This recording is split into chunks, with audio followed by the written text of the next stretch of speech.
Si Ross guys na nag-close deal na dito sa Suzuki. So madam, ano po ang masabi niyo sa assessment ko po sa inyo ni Mr. Pads? Galing po. Magaling tong mekaniko. Talagang lahat po ay i-check. Talagang secure po yung pagbili ng kotse. Tapos may mga, ano po ba yung nakuha nyo, mga advice ko? Okay po na ba yung mga advice ko sa inyo, madam? Opo, okay na okay po yung mga advice ko. Ano yung mga dapat kong gawin. Sinasabi din po ni Kuya. So, madam, maraming salamat na. Ingat po kayo. Thank you po. God bless po. God bless.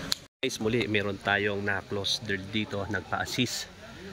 Yan po yung seller, buyer, yung dalawa nating kaibigan. Yan yung follower natin. Nagpa-assist po sila dito.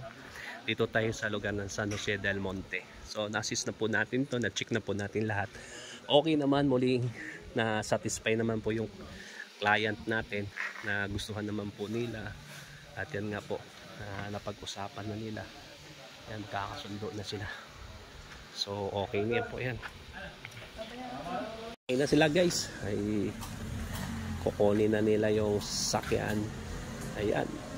Close deal na naman tayo. Successful close deal na naman sila. Yan, masaya na naman yung ating follower.